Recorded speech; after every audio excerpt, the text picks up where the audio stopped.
Não me mexa.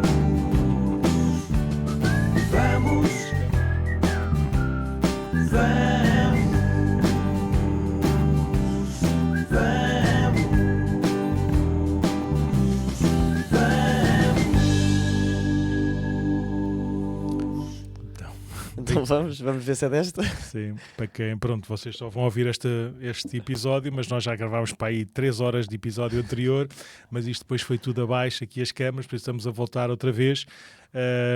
Mas vamos a isso neste novo episódio do nosso podcast, às portas do tempo do Advento. Começamos normalmente com uma conversa sobre como é que têm sido os nossos dias, para quem nos acompanha assim de uma forma mais fiel ou mais continuada, pelo menos nos últimos tempos, reparou que na semana passada nós não gravámos o episódio. Não é? Eu tive queixas. Tiveste queixas? Tive um seminarista. Credo, a sério? Sim, sim. Há um seminarista que ouve. Há um seminarista que ouve, ainda não percebi bem porque. Eu acho que ele procura. Ele às vezes goza comigo. Então está bem. Eu acho que é um bocadinho por isso, sim. Então está bem. Então espero que encontre mais razões para continuar a gozar contigo. Mas na semana passada tivemos, ambos os dois, tivemos assim um bocadinho de convalescença, não é? Assim, com umas gripes. E pronto, e por causa disso não tínhamos condições físicas nem mentais para gravar este episódio. Não sei se temos que pedir desculpa ou se tem que nos agradecer por causa disso. Mas pronto, estamos cá hoje. Começamos normalmente com essa conversa, como é que têm sido os nossos dias, o que é que tem acontecido à nossa volta, que nós gostamos de partilhar e de conversar, segundo aquilo também que é a nossa perspectiva de padres e de párocos, aqui das nossas comunidades, ou responsáveis de alguns grupos. Então, conta aí como é que foi assim os teus... Estas 2 semanas. 2 semanas, sim. Não sei se te lembras de há 2 semanas atrás ou não, mas já... O último episódio foi o com o Padre Lourenço Lino. Foi esse quando o Padre não estava fora. Não, eu acho que nós gravámos na semana em que eu estive cá, porque eu estive em Roma e depois estive cá antes de ir para... Pronto, mas... Padre Lourenço Lino foi quando eu estava em Roma. Sim. Que eu ouvi de Roma. E depois, quando eu voltei de Roma, estive cá, gravámos, já não me lembro qual é que é o tema, mas as pessoas sabem perfeitamente, né? E pronto, e depois já éramos para gravar outro episódio na semana passada, mas estávamos... Exatamente, não estávamos. Então, nestas 2 semanas, pronto, tivemos uma semana em casa, mas é muita coisa, está sempre a acontecer coisas da paróquia. As pessoas às vezes perguntam, mas o que é que fazes lá? O que é que fazes durante o dia? Era o que eu portava ao Padre Mendo. E o Padre Mendo... É sério? Eu perguntava, então, mas o que é que se faz? E, tens que ir acompanhando e tal, e recebes as pessoas e preparas uma catequese. E eu pensei, mas então é o quê? É só estar? Não, vais perceber que não é só estar. Não é só estar nas coisas, tens que fazer muita coisa. Mas eu sinto que é difícil explicar, porque na verdade os meus dias enchem-se e passam rápido, não é? E tentar, pronto, combinar muita coisa, mas... Sim, o facto de nós termos a missa às 10 da manhã, quem celebra a missa às 10 da manhã, fica logo com uma parte do dia... Isso é ótimo. Completamente encravado. Encravado no bom sentido, preenchido. Sim, mas ao mesmo tempo muita coisa já arrumada também. Sim. Quem não celebra a missa da manhã consegue ter uma manhã de trabalho ou de outra coisa qualquer e consegue gerir melhor o tempo da manhã, porque acorda mais cedo ou porque almoça mais tarde ou qualquer coisa do género. Sim. E por isso é dia sim, dia não, normalmente, para nós vamos variando esses horários das missas. E depois é de atendimentos, de preparações das atividades, também da vida espiritual e da vida de estudo, e depois, depois há timings, não é? Sim, há tempos para tudo. Eu sinto que há muitos sacramentos. Está a ser mais normal para as pessoas virem falar comigo do que eu estava à espera, mas acho que não vai durar assim tanto. Acho que estou na fase da lua de mel, não é? É tudo novo, é tudo... Não, isso não tem, não tem a ver com o gosto dos padres, tem a ver com a necessidade que as pessoas têm, e depois tem a ver também com a disponibilidade que os padres apresentam, que os padres dão. Mas está descansado, ou seja, daqui a 15 anos vai ser igual. Mas tens é que depois saber gerir aqueles que são os habituais, no bom sentido, ou seja, que continuam a precisar desse acompanhamento e desse alento, e depois teres a disponibilidade mental outra vez de receberes cada pessoa como se fosse a primeira vez, como se fosse a última vez, e às vezes só tens uma hipótese, só tens ali meia hora, só tens ali um quarto de hora de uma conversa, ou de uma escuta, ou de saberes, de pedir a Nosso Senhor que te dê a palavra certa ou a atitude certa para não estragares e para poder ser... E depois também aqui em Cascais, eu sei que isto é o fim, não é o fim da linha, não é o fim do mundo, ninguém passa por cá, mas mesmo assim há muita gente que passa por cá, por causa do turismo, por causa mesmo de passagem, e às vezes é essas passagens, não é? Esses pequenos encontros que podem marcar a diferença, mas isso aí não está nas nossas mãos, está nas mãos de Deus. Sim. Portanto, foram, pronto, como estes 3 meses, desde que quase estou cá, cheios, e pronto, tendo tido nós uma semana em que passámos muito mais tempo juntos do que é normal. Sem falarmos um com o sem outro, falarmos muito. Só assinávamos um ao outro e só fazíamos assim um sinal para cima, ou um sinal de mais ou menos, cada não é? um com a sua doença. Exatamente, e é do género, quer comer agora? Não, obrigado. Se há alguma coisa, não, obrigado.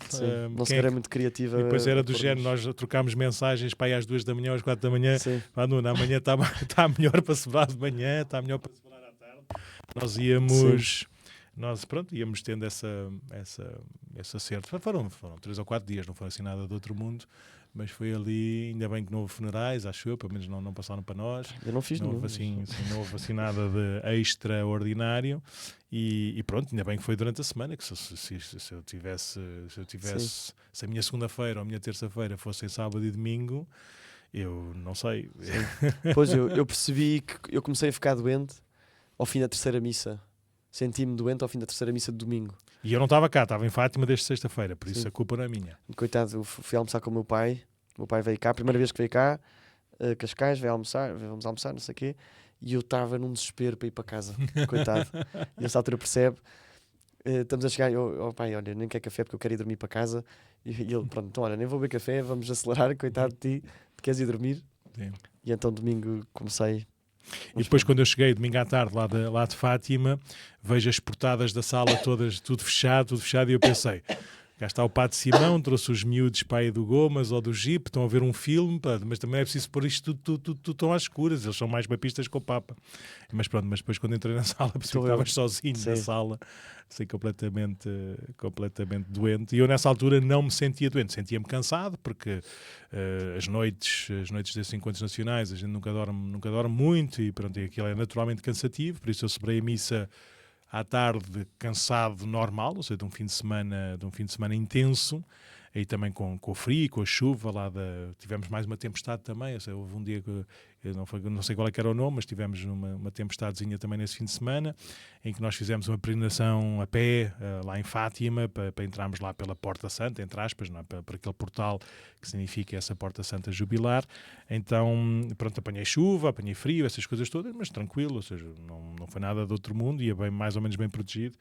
Mas depois, na domingo à noite, para segunda, não consegui dormir, já estava. E depois, segunda-feira, acordei assim meio zombie. E depois, terça-feira, impossível. E quarta-feira, já com medicamentos. Com a sua doutora já a dar-nos medicamentos, então já comecei a reagir um bocadinho melhor.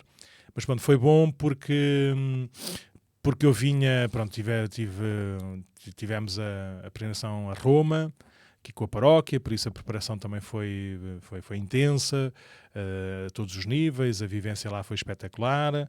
Depois chegámos e foi a preparação também do Encontro Nacional, das equipas de Nossa Senhora, tudo muito bem preparado, mas mesmo assim também havia natural tensão e natural empenho para um encontro com 1.600 pessoas em Fátima, com todas as celebrações e com o Bispo a visitar-nos e tudo mais.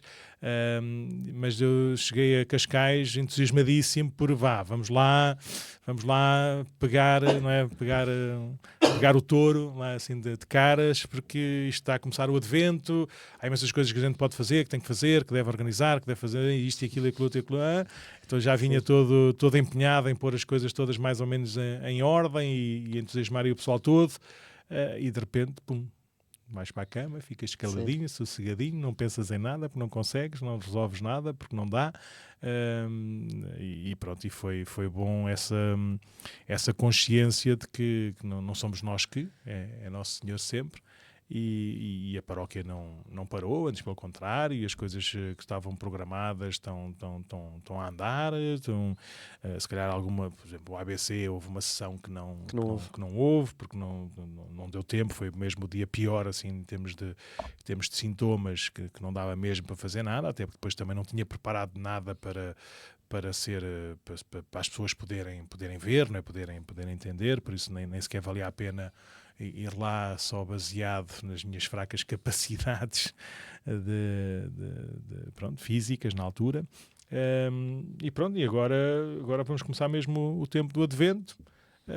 Os dados já estão lançados, sim, e vamos estamos agora a preparar já o mês de dezembro, e com o final do jubileu, com a preparação do Natal, com os cabazes de Natal, com as festas de Natal, com tudo e mais alguma coisa de Natal, e vai ser ótimo. Pronto, é isso. E o que é que fizeste além de estar doente? Não, a vida com muita coisa. Eu fiquei surpreendido. Portanto, nós íamos celebrar a missa só, era que saímos de casa durante 4 dias só para fazer isso. E por isso também não havia íamos confissões. Alternando com as mensagens, sim, para ver quem é que ficava. Normalmente de manhã era saberem, mais... Nós tentávamos decidir no dia anterior. Mas depois à noite quando se passava não era diferente. Sim. Pronto. E o Padre Nuno depois houve uma altura que não conseguia dormir. Sim.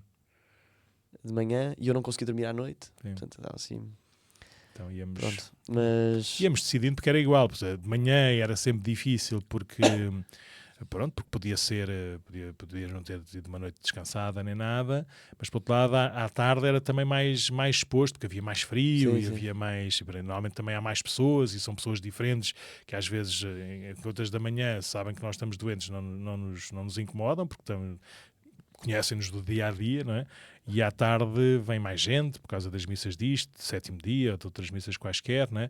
Ou que tem mais disponibilidade para vir à missa, e às vezes somos mais expostos na missa da tarde, não só fisicamente como também com as outras pessoas, e por isso às vezes é mais exigente por causa disso, e por isso nós íamos gerindo um bocadinho. Então, Padre Nuno, quem é que vai? E depois tínhamos o Padre Roque.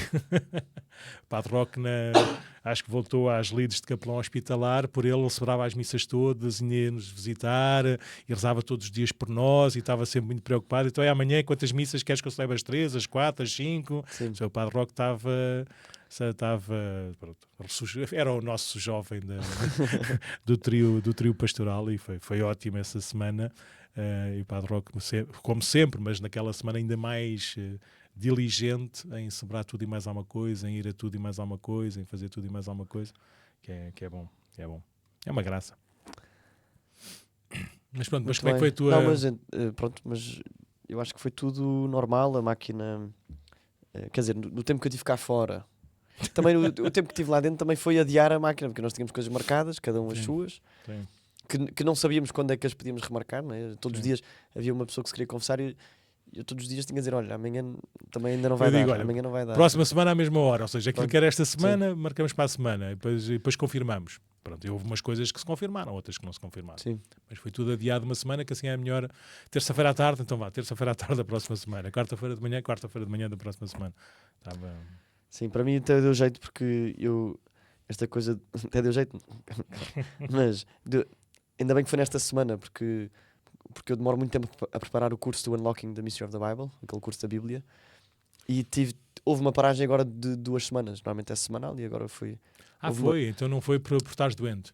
Não foi porque estava doente. Era normal? Era porque era a equipa, era a noite de oração das equipas, nós paramos. Sim. Portanto, e então foi bom porque eu não tive que estar a forçar, estar ali a trabalhar. Pronto. Portanto, Nosso Senhor deu-me essa graça de ficar doente Quando é que acaba o Unlocking? Dia 4. Portanto, faltam 2. Hoje temos mais. Hoje, quinta-feira. Falta 7 e depois para a semana é 8. Depois trazemos cá 2 ou 3 jovens para eles mostrarem alguma coisa. Não é? Tenho que escolher muito bem. Ontem, não sei. Um dia destes estava num jantar de família em que estavam lá uns a comentar que que no outro dia estavam aqui a estudar e houve uma com quem estavam a estudar que fez uma pausa do estudo normal para o exame para estudar para o unboxing. Mas há aqui uns que me dizem... Para ler, estudar e trabalhar, e eles ficaram fascinados. Mas tu estás a estudar para a catequese? Pois é preciso aprender, então é preciso saber este e aquele e aquele outro. Isto é preciso estudar. E eu, boa, até que enfim há alguém que percebe que é bom aprender. É verdade, é e verdade. Para aprender tem que se empenhar, tem que se ler, tem que se trabalhar, tem que... É engraçado porque alguns guardam, porque aquilo tem um mini caderno, assim, A4, mas fininho, onde tem algumas coisas, pronto, para eles irem, algumas passagens para ler, ou algumas perguntas para responder, ou assim, de preparação, e alguns deixam esse caderno no meu gabinete, para não terem que levar para casa, porque está cá sempre. Então vão ao meu gabinete a pedir-me o caderno para irem estudar. Então tem graça, pronto, e alguns deixam lá também a Bíblia, para terem sempre, pronto, é giro. Acho que sim, está a ter muito efeito, acho eu, neles. Outro dia tivemos, assim, as últimas 2 sessões foram sim sobre alturas da história da salvação, porque aquilo é muito histórico. Mas já chegaste ao Novo Testamento ou não? Vou chegar hoje. É lá, finalmente. Hoje vai ser Macabeus e Novo Testamento. Mas, quer dizer, ali Adão e Eva, depois Abraão, depois o Egito, a malta ainda conhece. Sim. Terra Prometida já não conhece muito. Rei David volta um bocadinho, mas também não conhece muito. E depois tudo o que é reino dividido, tudo o que é tipo... exílio, ninguém ouviu falar do exílio nunca. Nunca ninguém ouviu falar do exílio? Exílio, retorno e agora Macabeus. E eu, nestas últimas 2, fui perguntando, sobretudo nesta última, assim, em vários grupos,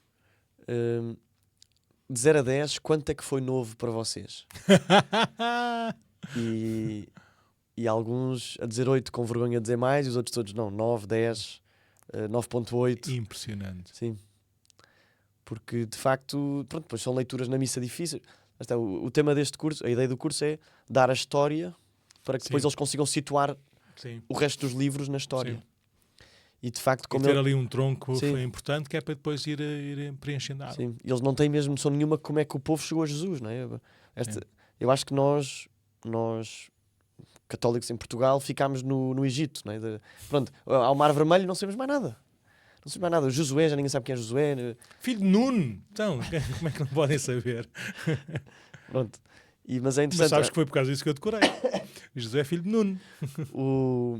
Há uns tempos foi no dia da Basílica de São João do Latrão. Estava eu em Roma e São João do Latrão. Eu falei sobre o templo e o antigo e o novo e não sei o quê, assim, umas coisas. E disse a alguns que foram à missa, uma das missas que eu fui, estavam a fazer o curso, e disse, olha, vocês hoje vão ouvir isto de maneira diferente. E eles depois vieram falar, pois, isto aqui eu nunca teria ligado, isto aqui também não, isto aqui também não. E agora dá para sabermos de maneira diferente. Portanto. E já há alguns que me dizem, portanto, e alguns até dos fiéis, alguns que não são assim tão fiéis, também há uns que já desistiram, pronto, mas mesmo dentro dos fiéis, assim, que faltaram talvez só uma vez, que dizem, eu não me precisava de fazer isto outra vez para o ano, porque sinto que é preciso... Isto é difícil entrar, porque é uma história de 2000 anos de um povo. Sim. E pronto, e como nós não temos base quase nenhuma disto, vamos vendo uma outra história, mas não temos este percurso. Sim.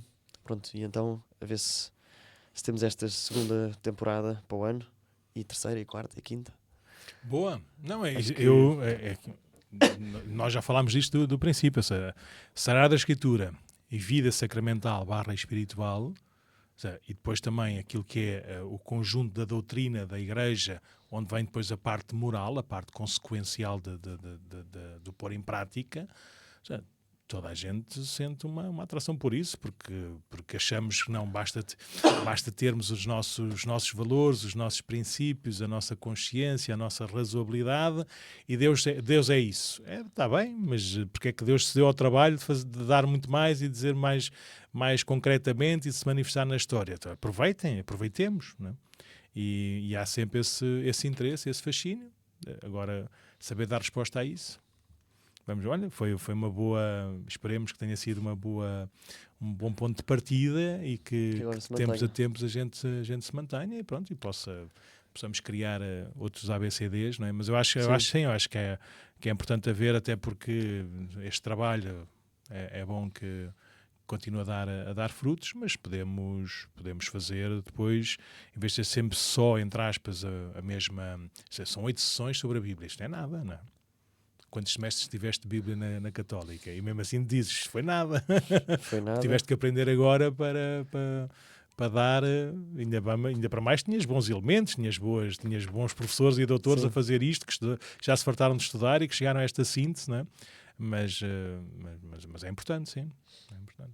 Eu acho que já disse isto na altura, né? Já ouviram dizer, na altura quando acabei o curso, né? No ano pastoral, lá o senhor padre lá do seminário pediu-me, perguntou-me, mandou-me, não sei qual é que era o verbo certo, mas tudo isso no seminário era coincidente, estes verbos, para ser formador dos diáconos permanentes, daqueles que estavam em formação de diaconado permanente, e também participava na escola de leigos. E eles disseram, muito bem, então vais dar Bíblia. E eu disse lá ao padre, mas já foram as minhas piores notas do curso.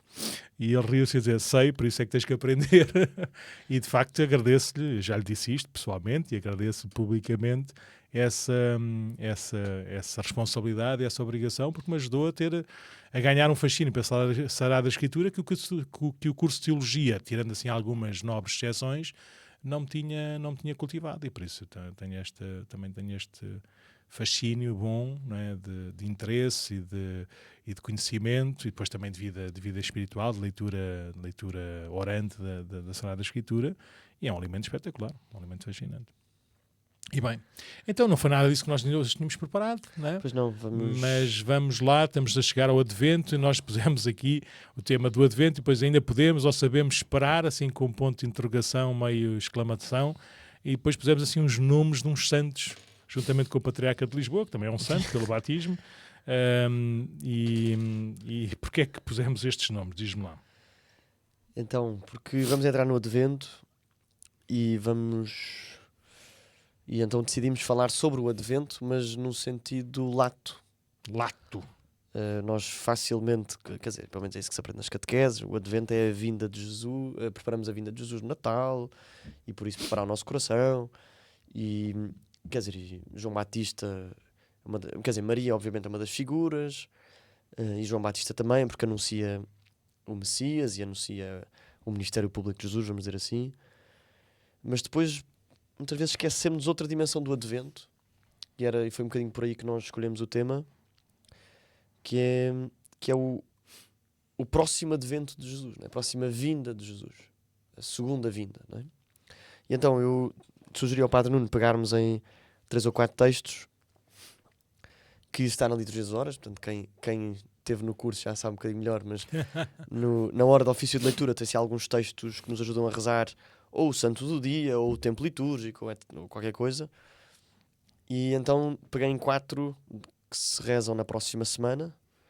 Destes 4 santos, São Gregório de Nazianzo, São de Santo Efrém, São Cirilo de Jerusalém e São Carlos Borromeu, que é mais tardio. Mais tardio, mas é uma padroeira de curso, por isso ainda bem que escolheste. Ainda bem que escolhi. Mas para mim, eu acho que o tema é a ideia geral, porque eu acho que nós falamos pouco disso, até porque temos, primeiro, se calhar não curtamos assim tanto, mas depois se calhar temos algum medo, que é sempre, até estas leituras de fim do ano muito apocalípticas, muito fim dos tempos, e o sol não sei quê, e o Filho do Homem vem como uma nuvem, e não sei, pá.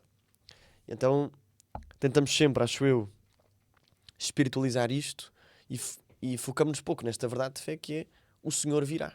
Portanto, há de haver um fim dos tempos em que o mundo acaba, em que haverá um juízo definitivo sobre todos.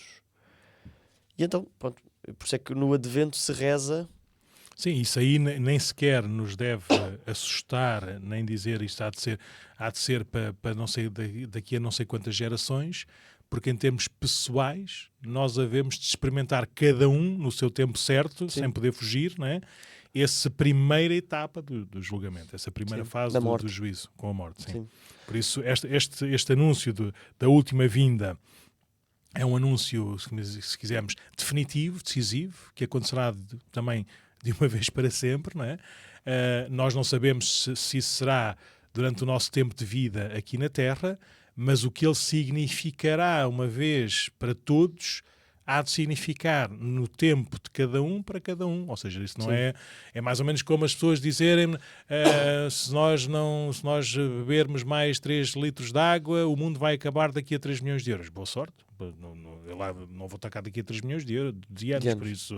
Por isso a Deus não tem nada a ver comigo. Sim. Não, mas se eu fizer isso vai ter consequências para mim também já agora. E é um bocadinho esse juízo final, ou esse final dos tempos, vai acontecer numa primeira etapa na vida de cada um quando chegar ao seu término aqui na Terra.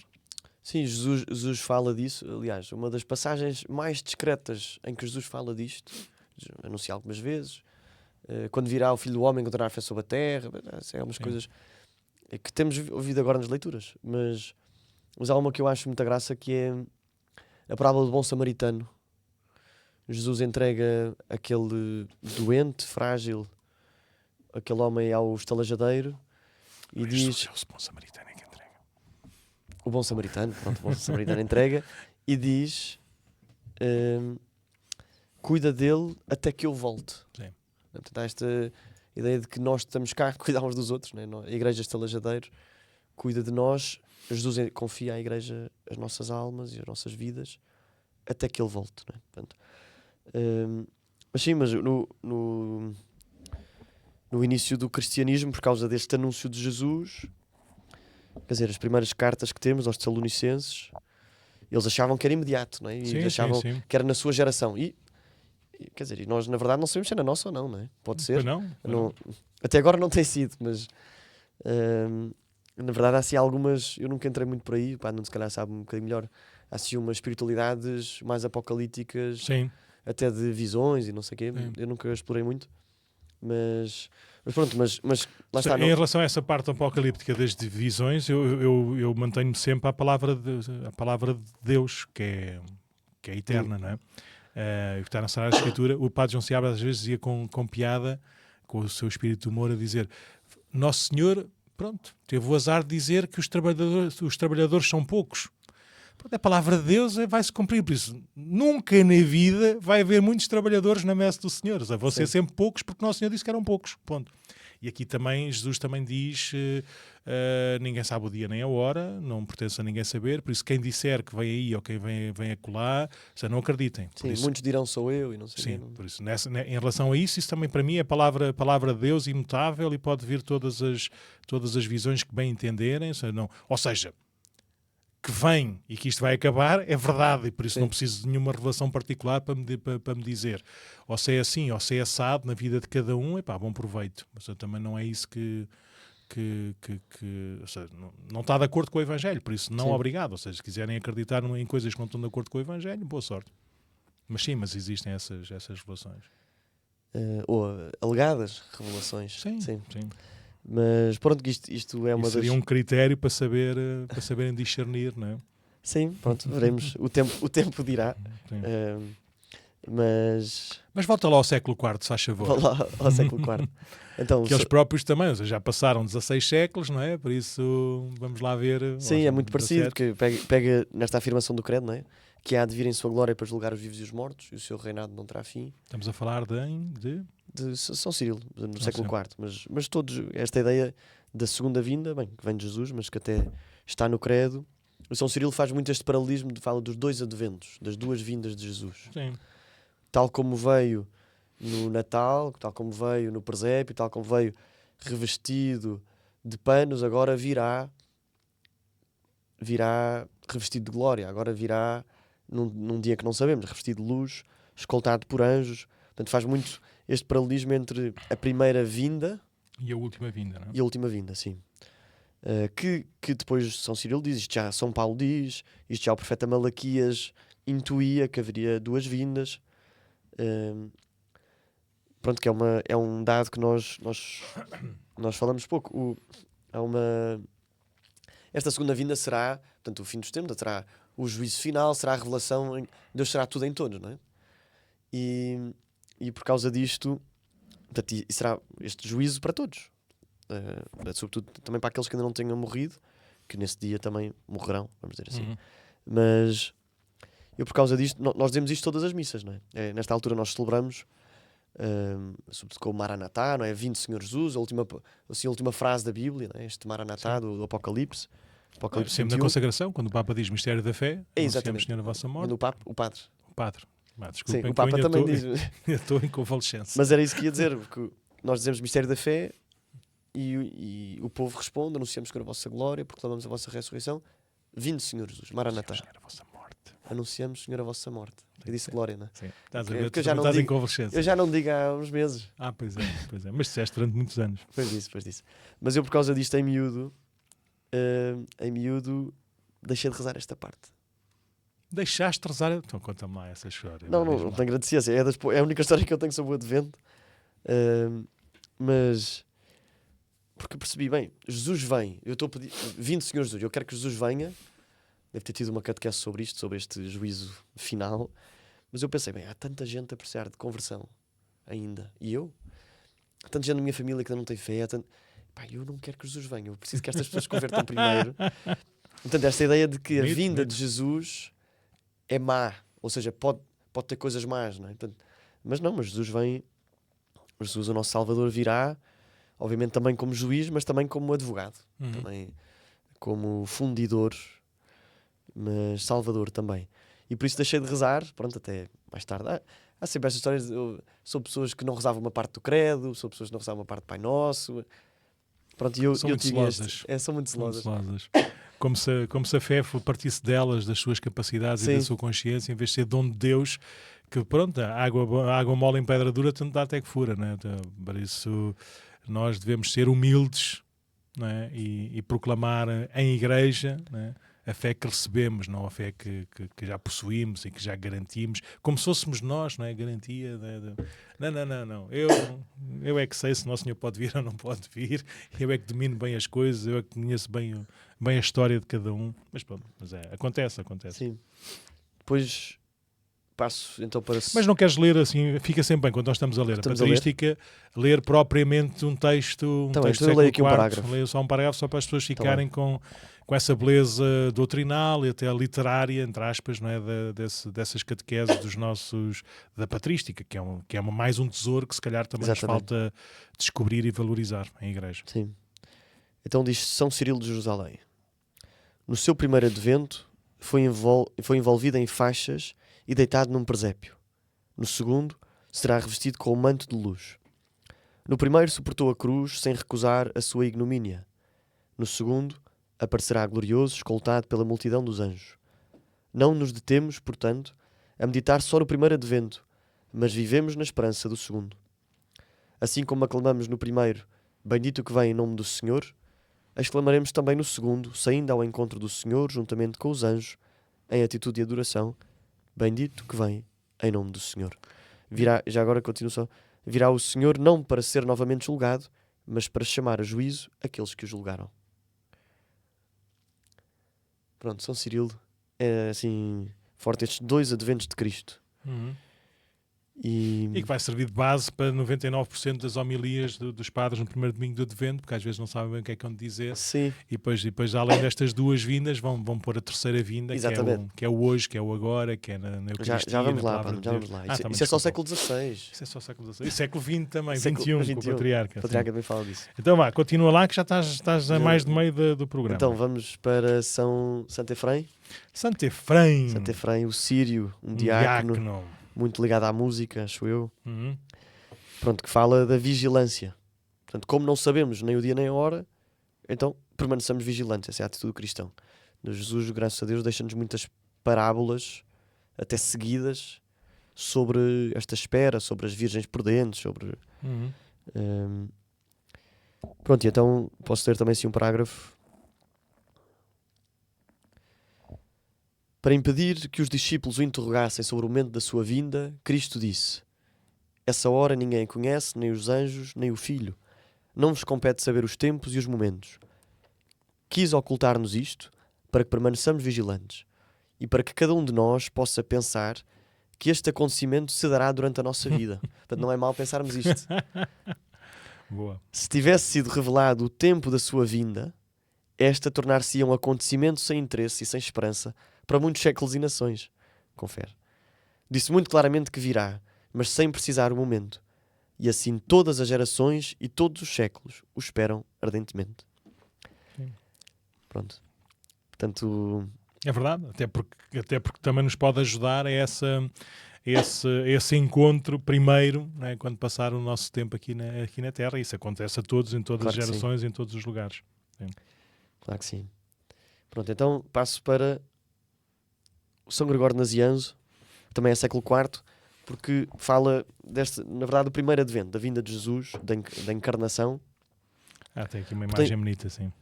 Então diga. Não, só vi o título. Pois é, já conheço. O título é assim, muito conhecido, não é? Já li várias vezes esta passagem, mas agora por acaso não a folhei, não a sublinhei como tu sublinhaste.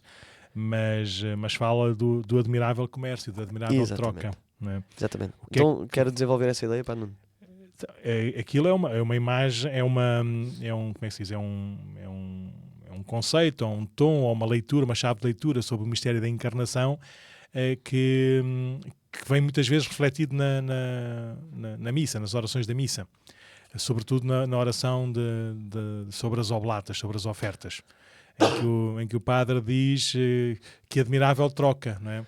Nós damos-vos aquilo que nos destes, que é o pão e o vinho, e Deus dá-se-nos a Ele próprio. Sim. Ou seja, este comércio que acontece, que é da parte da humanidade, nós damos aquilo que é natural, mas que nem sequer é nosso, já nos foi dado por Deus, e da parte de Deus nós recebemos o próprio Deus.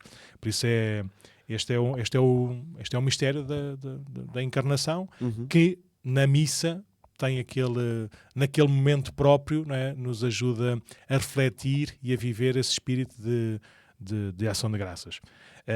Aqui, se calhar, não fala tanto da Eucaristia, fala mais sobre Jesus, sim, fazendo-se homem, fazendo-se o mais pequeno. Peço desculpa. Não fala da Eucaristia como sacramento da morte e da ressurreição de Jesus, fala mais sobre a vida própria de Jesus, desde a sua encarnação e a sua vida e o seu testemunho, não é? Aqui estava a ver, fala de Cristo como bom pastor em relação às ovelhas. Sim, esta dinâmica da assunção de um corpo, sim, quase que nós oferecemos a nossa natureza pelo encarnar, e Ele oferece-nos a sua divindade para, sim, nos divinizar. Sim. Sim. Que é curioso este tema da divinização do homem, não é? Sim. Sim, existe em Santo Irineu, logo também no século II ou século III, que é uma das... que é, se quisermos, uma mensagem mais extraordinária do Evangelho. Porque é que Jesus ressuscitou? Uau, é o Filho de Deus, é espetacular, vai ser o meu herói, vai ser a minha inspiração, porque ele tem um poder que mais ninguém tem. Isso é pouco. Ele fez aquilo para nos fazer participantes daquilo, fez aquilo para nós próprios ressuscitarmos nele, que é muito mais fascinante do que ficarmos apenas a admirar e a contemplar, não é? Algo que é impossível, que é só dele, e tudo isso é verdade, mas ele quer, e foi por causa disso que ele fez, não é? Quer que a gente participe, quer que a gente experimente os frutos dessa sua neste caso, ressurreição, mas desde a sua encarnação. Ele assume a nossa natureza humana para a santificar, e por isso nele nós podemos viver também santamente esta nossa natureza. Muito bem, então passamos para o... Não, mas tens que ler aqui um parágrafo qualquer, então, pelo menos. Quero ler o primeiro, que eu já li. Eu acho que o primeiro é assim o mais denso... Que é o completo. O Filho de Deus, aquele que existe desde toda a eternidade, aquele que é invisível, incompreensível, incorpóreo, o princípio que procede do princípio, a luz que nasce da luz, a fonte da vida e da imortalidade, aquele que é a expressão fiel do arquétipo divino, o selo inamovível, a imagem perfeitíssima, a palavra e o pensamento do Pai, é o mesmo que vem em ajuda da criatura feita à sua imagem e por amor do homem se faz homem. Assume um corpo para salvar o corpo e une-se a uma alma racional por amor da minha alma. Para purificar aqueles a quem se tornou semelhante, fez-se homem em tudo, exceto no pecado. Foi concebido no seio de uma virgem, já santificada pelo Espírito no corpo e na alma, para honrar a maternidade e ao mesmo tempo exaltar a excelência da virgindade. E assumindo a humanidade sem deixar de ser Deus, uniu em si mesmo duas realidades entre si contrárias, a saber, a carne e o espírito. Uma delas conferiu a divindade, a outra recebeu-a. Pronto, na prática foi mais ou menos aquilo que a gente estava a dizer há bocadinho. Exatamente. Mas é só para perceberem mesmo a beleza e a profundidade e a clareza daquilo que nós hoje já dizemos, quase como se fosse uma coisa básica, não é? E que estes padres disseram de uma forma primeira, não é? Primordial. Sim. E por isso... Sim, já agora faço um parênteses para quem estiver a ouvir. Assim, um grande padre da igreja que falou muito do Natal, talvez o maior, foi São Leão Magno. São Leão Magno. Que tem assim umas compilações de textos, eu pelo menos eu tenho uma, já antiga. E o Santo Atanásio também, sobre o mistério da encarnação. Sim, exatamente. Sim. E por isso, se alguém quiser, não deve ser difícil encontrar, ou online, ou uma livraria qualquer. Sim. Falem com o telemóvel que ele sabe usar isso tudo. Portanto, Santo Atanásio ou São Leão Magno agora para nos preparar para o Natal. Normalmente o Natal é, como diziam agora, é o mistério da encarnação do Verbo de Deus, ou seja, não é só um bebezinho que nasce tipo festas de anos. Eu uma vez disse encarnação e depois fiquei a pensar, nós na verdade celebramos a encarnação na Anunciação, não é? Também, sim. É assim, quer dizer, exatamente, é o início. O mistério da encarnação tem essa tem desde porque faz carne no seio, não é? Sim, a Anunciação, o nascimento e depois a manifestação. São as três coisas que nós celebramos do mistério da encarnação. Muito bem. Por isso é que no Natal a gente tem... Isto é uma das coisas... Eu acho que não vou dizer de 1 a 10 qual é que é a novidade desta afirmação. Nós, no tempo litúrgico da Igreja, celebramos até ao dia 24 de dezembro o tempo do Advento, o tempo da preparação da vinda do Senhor. Não é? E depois começamos a celebração do Natal, do dia 25 de dezembro até ao dia 6 de janeiro. Para nós o Natal é de 25 de dezembro a 6 de janeiro. Não acaba no dia 25 de dezembro. Sim. Antes pelo contrário. Temos uma oitava. Sim, por isso façam festas de Natal a seguir ao dia de Natal. Façam festas de Natal até ao dia de Reis. Façam festas de Natal depois. A missa de Natal façam no dia 4 de janeiro, no dia 6 de janeiro, no dia...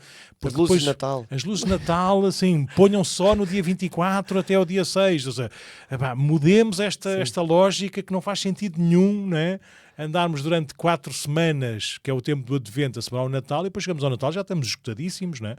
E o mistério da encarnação é este Deus que se faz homem para, na nossa humanidade, se dar a conhecer a Deus, não é? A todos os povos. E é isso que nós celebramos em todas as festas possíveis e imaginárias desse calendário litúrgico riquíssimo, não é? Riquíssimo, desses dias de Natal. Por isso é que vamos ter domingos que nunca mais acabam naqueles dias, por isso é para podermos celebrar com festa, com solenidade, com serenidade, com muita luz e muita cor, este mistério extraordinário, que é Deus fazer-se homem. É verdade, graças a Deus. Então estamos quase a terminar. Então vamos ao meu padroeiro de curso? São Carlos, sim. O São Carlos Borromeu, século XVI, tem este texto sobre o tempo do Advento, que também trouxe, mas começa com uma ideia que nós já falámos aqui um bocadinho, e que a figura de Isaías, que é assim, a terceira figura mais falada neste tempo, não é? Nossa Senhora, São João Batista e Isaías. Sim, a primeira leitura do tempo do Advento vai ser sempre o livro de Isaías, não tem nada que enganar. O que a malta jovem gosta agora com as músicas do Padre Duarte Rosado, gosta muito de Isaías. Sim. Mas é verdade, pode perguntar. Pode ser, tenho que ouvir. Mas é interessante nós tentarmos quase encarnar neste tempo do Advento, nestas 4 semanas, a esperança de Israel, não é? Israel espera um Messias. E por isso aquilo que os patriarcas esperavam, os profetas anunciavam, nós temos a graça de já o saber, já o ver, já o contemplar, mas temos estas semanas para nos ajudar a dar a importância, não é? Depois também ao Natal.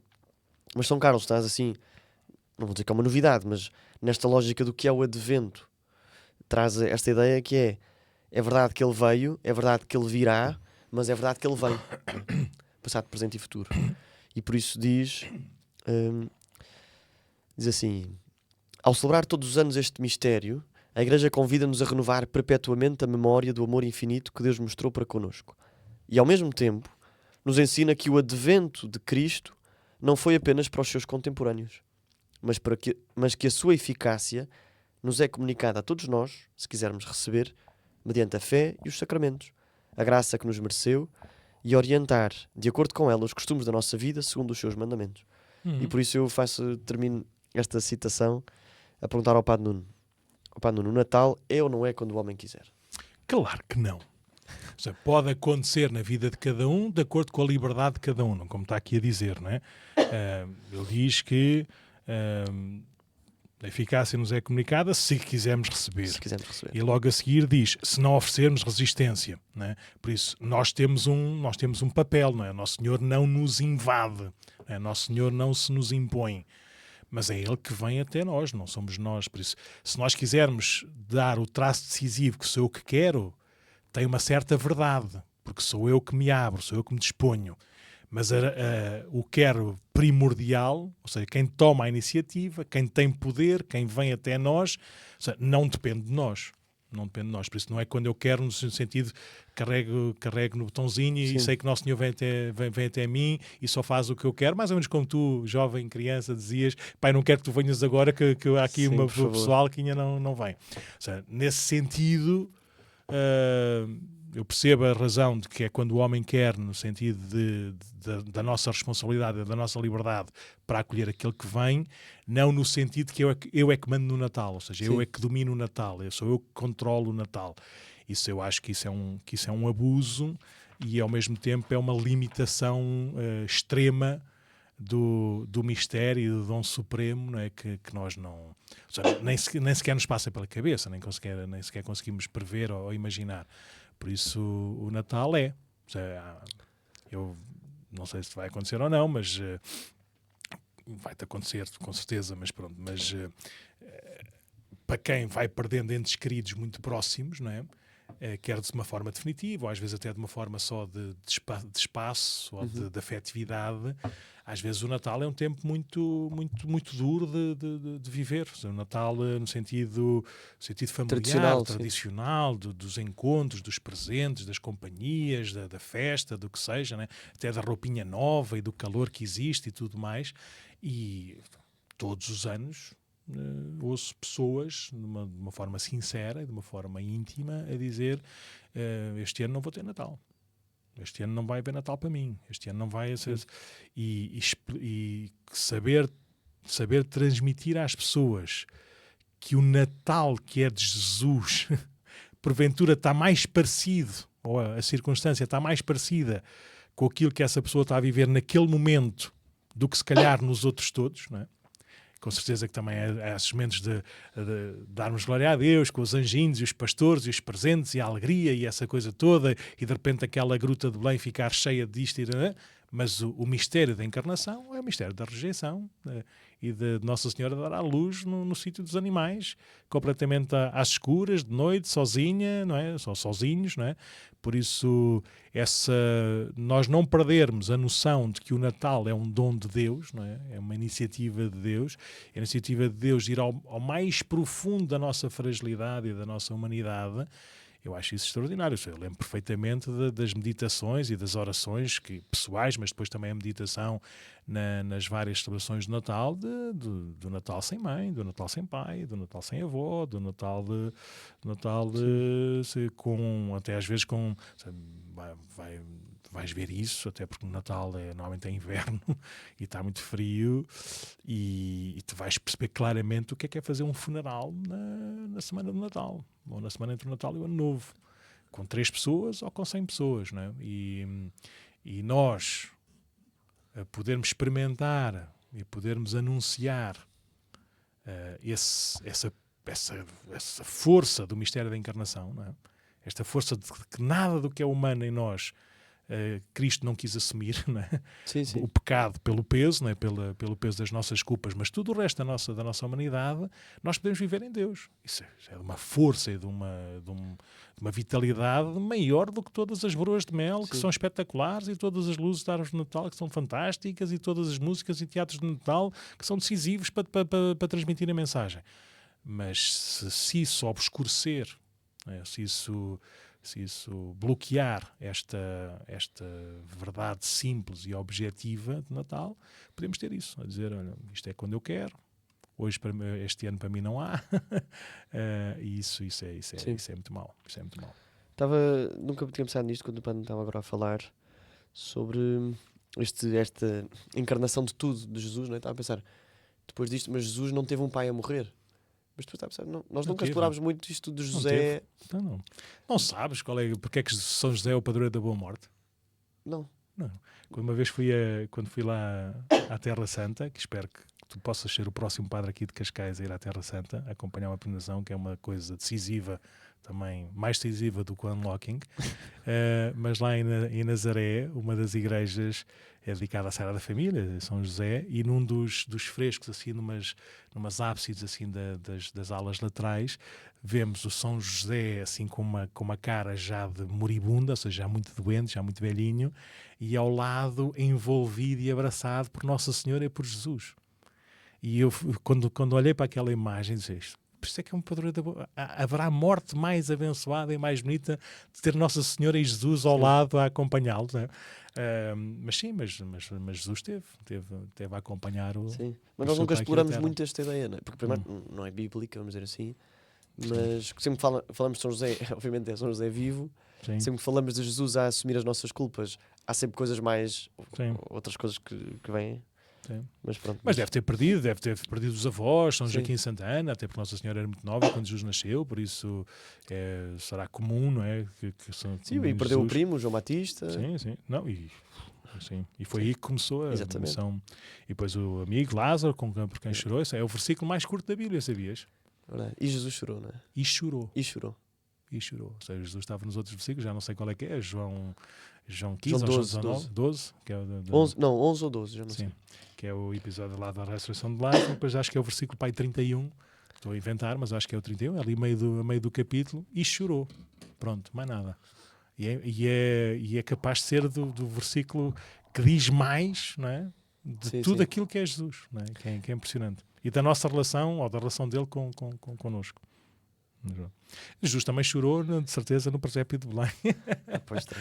para ganhar a oxigenação lá nos pulmões. Também um bebezinho, o que vai receber é ouro, incenso e mirra. Eu também chorava a receber esses presentes. Sabe, mas isso já foi passado uns tempinhos. Já foi. Sabe, existe um livro engraçadíssimo que é tipo... Que é já um diário da adolescência de Jesus. Ou seja, na adolescência todos temos o diário, todos temos então, já não me lembro, acho que é Jesus Teenager, um caso assim parecido. Isto tem tanto potencial para correr mal. Não tem nada, está espetacular, porque é baseado na Sagrada Escritura, mas pondo-se no papel de um teenager normalíssimo, não é? E depois há lá uma parte que é um capítulo que é do género nós na adolescência, não sei o quê, queremos agradar aos nossos pais, não é? E os nossos pais sempre quiseram que a gente que sejamos as pessoas melhores do mundo e as pessoas não sei o quê, com uma grande carreira, não é? E não há nada melhor do que ser médico. Então eu, durante a minha adolescência, houve uma altura onde deu uma pancada, queria ser médico. Mas para estudar medicina, comecei a treinar com os animais, comecei a ser veterinário. Então o que é que acontecia? Havia lá uma ovelha da vizinha que tinha a perna assim meia manca. O que é que eu fazia? Não sabia nada. Fui lá ao sótão e estava lá assim, uns presentes, que havia assim uns como é que se diz? Uns familiares longínquos que a minha mãe tinha dito que tinham dado quando eu nasci, que eu não sabia bem o que era aquilo. Então eu fui lá roubar, sem mãe saber, não é? Fui lá roubar lá os óleos, a mirra, não é? Então, de repente, pus lá um bocadinho de mirra, fechei os olhos e pum! E a ovelha ficava com a perna ótima. Foi um sucesso. Durante uns tempos, as pessoas todas achavam que eu tinha um poder espetacular e eu não lhes disse que aquilo era por causa do óleo lá de cima. De repente o óleo acabou. E eu pensei, já não vou fazer mais, já não vou arriscar mais fazer estas coisas, por certeza que já não dá certo. O que é que fala disto? Fala da consciência progressiva de Jesus, da sua divindade, e pronto, e fala também do que é que a Sagrada Família vai ter feito, até porque se diz no Evangelho que Nossa Senhora ficou fascinada, mas não percebeu nada do que era aquilo, não é? E por isso, o que é que vai fazer com uma coisa, com aqueles presentes, e que só se calhar o recipiente já era mais valioso que era, mas não guardava tudo, não perdeu nada. Por isso, há aqui uns traços bíblicos engraçados, depois há apenas uma piadola, mas pronto. E queres terminar sem piadolas, mas falando assim, porque o São Carlos Borromeu, como está aqui a dizer, é das suas cartas pastorais. São Carlos Borromeu é, se quisermos, o bispo mais, se calhar, mais evidente neste tempo da Renascença e depois do tempo moderno da Igreja, de um bispo como nós os conhecemos hoje os bispos. Antigamente, ou no tempo de São Carlos Borromeu, os bispos eram sobretudo senhores feudais, ou seja, era para receber os direitos e organizar mais ou menos a diocese, mas eram pouco pastores, não é? E São Carlos Borromeu, até pelo seu cardinalato e pela sua relação familiar com o Papa e tudo, foi um sinal muito visível de como todos os bispos, sem exceção, como havia bastantes, né? Mas todos os bispos, sem exceção, deviam ser aquilo que os bispos hoje são. Né? E por isso visitar as comunidades, dar-lhes catequese séria, não é? E por isso havia estas cartas pastorais, coisa que o nosso Patriarca de Lisboa também nos costuma fazer no início do ano pastoral, no início do ano litúrgico, por alguma ocasião assim mais importante da vida da Igreja Universal ou da Igreja particular. Então, mais uma vez, com a assinatura, não sei, de hoje, pelo menos foi hoje que nós a recebemos assim publicamente, uma mensagem do Patriarca de Lisboa ao clero e às comunidades cristãs do Patriarcado neste Advento de 2025. Por isso, além de São Carlos Borromeu, o que é que queres destacar desta carta pastoral, ou desta mensagem pastoral do nosso Patriarca para este tempo novo, do ano novo? Então, eu destaco duas coisas que estão nos primeiros 2 parágrafos. A primeira, o Sr. Patriarca começa a falar para toda a Diocese, mas diz que o Advento nasce marcado por uma grande alegria, que são as ordenações do próximo domingo. Nós cá em Lisboa, as ordenações diaconais, normalmente só diaconais, mas são sempre no primeiro domingo do Advento. Sim. E portanto, todas as cartas pastorais podiam abrir assim, mas dizer assim, houve assim 2 ou 3 fornadas grandes, do qual a minha está incluída, maiores ou consideravelmente maiores do que o normal, e por isso este ano, estas ordenações que costumam misturar os diáconos do seminário em transição, chamado diácono de transição, que vão ser padres em breve, se Deus quiser, com os diáconos permanentes, portanto, que vão ficar diáconos permanentes nas paróquias, a maioria deles já casados. Portanto, vai ser uma ordenação de um padre e de 13 diáconos. Portanto, é muita coisa, e por isso que o Patriarca fala num tempo também de alegria, e aproveita para dar assim umas sementes, ou regar estas sementes vocacionais de Advento também é a altura de me perceber chamado, convocado para uma missão, convocado para com uma vocação. Deus não chama só alguns, chama todos. Isto é interessante porque às vezes achamos que Deus, vamos dizer assim, que a vocação é... Uma pessoa só tem que estar na vocação ali até aos 30, a partir da coisa já está resolvida, e por isso o tema da vocação já foi, não é? Já estou casado, já estou padre, já estou não sei o quê, ou já não quero casar, enfim. O tema da vocação já está, mas esta noção de chamamento inscrito no coração de cada um de nós, de Nosso Senhor que nos continua a chamar, uma fé que nos move a procurar, como Abraão, não é? Procurar qual é a terra prometida para mim. Pronto, é interessante também destacar. E depois, diria, nesta cena do que temos falado, Advento, tempo de esperança, e diz o Sr. Patriarca, a liturgia repete-nos com insistência: o Senhor vem, que é Maranatá, não é? Não apenas virá um dia gloriosamente, não apenas, parece que é assim o primeiro estádio, mas vem agora silenciosamente, humildemente na Eucaristia, na escuta da palavra, na caridade fraterna, na vida de cada comunidade cristã. Portanto, um bocadinho esta vinda intermédia, que também São Carlos falava. Portanto, temos a primeira na encarnação, dizer assim, uma segunda no hoje, mais silenciosa, e uma terceira assim com os anjos a cantar e os trompetes a tocar, no futuro. Pronto. No futuro que pode ser hoje. Sim. E pronto, e portanto destaco só estes 2 pontos, mas sim, é uma carta para recentrar também. Sim, depois termina, tem uma coisa que o Santo Padre também faz naturalmente nas mensagens Urbi et Orbi, nos domingos, mas agora tem feito de uma forma mais insistente e mais clara, porque normalmente fala das situações de guerra, não é? Das situações de conflito, onde, graças a Deus, a maior parte das vezes a comunidade católica ou a comunidade cristã não é atingida por causa disso. Ou seja, pode haver lá cristãos, mas são atingidos porque vivem em climas de guerra. Mas ultimamente tem-se feito e o Papa também fez isso, também dirigiu essa palavra, de rezarmos e não ficarmos indiferentes às perseguições religiosas, especificamente religiosas, contra a Igreja Católica, no norte da Nigéria, também nos Camarões. E por isso o nosso Patriarca usando também a linguagem do Advento, que é a esperança, e deste jubileu da esperança, não é? A esperança cristã não anestesia, mobiliza. Por isso, nós não podemos ficar indiferentes a estes conflitos e devemos continuar, pelo menos, a rezar e empenhar-nos, não é? De acordo também com a função e missão de cada um, para que cesse a guerra na Terra Santa, em primeiro lugar, na Ucrânia, porque nos anos tão próximos, e depois fala também de uma forma específica no Sudão e na Nigéria. Por isso, neste tempo do Advento, pedimos que Nosso Senhor venha ao coração de cada um, principalmente nestes corações mais, se calhar, mais ou menos, não é? Onde habita a guerra, para que seja a paz de Nosso Senhor, não é? Até porque, noutros tempos, não é? Em guerras na Europa, no dia de Natal havia naturalmente um cessar-fogo natural por causa do Natal. São conhecidas algumas historietas dessas em algumas batalhas na Europa. E esperemos que essa paz de Natal também possa prosperar nesses lugares. Menino, já falámos muito, estamos mesmo a chegar a 1 hora.